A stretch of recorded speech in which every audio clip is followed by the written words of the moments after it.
ով ես դու, որ սպառնում ես հայ ժողովրդին, հայ կնոջը, Հայաստանի Հանրապետության քաղաքացիներին, որի իրավունքները դու պետք է պաշտպանես։ Նիկոլ Փաշինյանի լկտի պահվածքը այլևս նորություն չէ։ Ես ընդամենը կոչ եմ անում, խնդրում եմ, հորդորում եմ հայերին չտրվել այս սադրանքներին եւ լինել ամուր, ուժեղ, իմանալ, որ այս ամենի վերջը շատ շուտով գալու է, որ հայ ժողովուրդը մենք ավելի լավ ղեկավարի, ավելի ուժեղ, հավասարակշիռ ղեկավարի ենք արժանի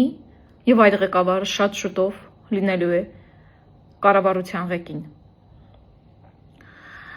Իմ խորը հարգանքներն եմ տածում հայ կնոջ նկատմամբ, ով որ չի վախեցել կանգնելու այն հուժկու քարոզչական մեքենայի դեմ եւ նրա ղեկավարի դեմ եւ խոսել ճշմարտությունը։ Հենց նա է հայ կնոջ կերպարը, ով որ կորցրել է իր եղբորը, անհետ կորած է համարվում, բայց չի կոտրվել եւ չի տրվել կեղծ քարոզչության ու կեղծ խաղաղության օրակարգին։ Ես մյուս դեպքին էլ կուզենայի անպայման անդրադառնալ Արթուր Օսիպյանին, ում հետ ես շատ վաղուց չեմ կիսում կարծիքներ ու քաղաքական գաղափարներ, բայց դա ամենևին էլ չի խանգարում պնդելու, որ նա այսօր քաղաքական բանտարկյալ է։ Նրա տեղի առնվազն այս պահի դրությամբ հայտնի չէ եւ պարզապես թույլ վախկոտ մարդու Նիկոլ Փաշինյանի գործողությունների պատճառով այսօր նա անազատության մեջ է։ Ինչ կատարվեց այսօր։ Այսօր հայը չվախեցավ կանգնել Նիկոլի դեմ։ Եվ հենց այսօր, եթե մենք վախենանք խոսել, նրա այդ կեղծ ճղճիմ, ճղճղան սպառնալիքների պատճառով, նա կզգա, որ դիմացի կողմը վախեցել է եւ ավելի լկտի իրեն կսկսի դրսևորել։ Որովհետեւ հենց ինքը Ալիևից եւ Էրդողանից վախենում է եւ այդ պատճառով անում է այն ամենը, ինչ նրան թելադրում են։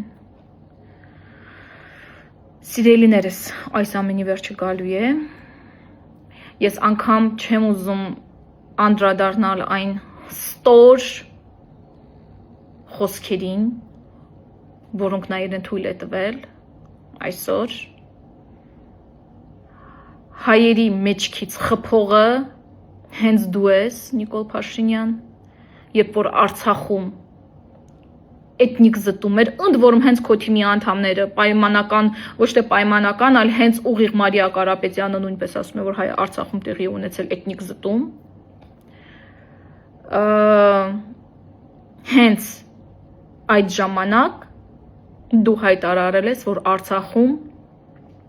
ժողովրդի, Արցախի բնակիչների կյանքին վտանգ չի սպառնում։ Ու հրաժարվել ես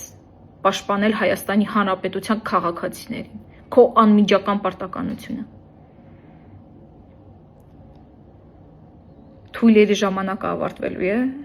ուժեղների ժամանակը գալու է։ Ես ուզում եմ, որ դուք սանում մեկ վայրկյան անգամ չկասկածեք։ Ուժեղ Հայաստանը գալիս է։ Իսկ մեղավորները օրենքի ամբողջ ուժով պատժվելու են։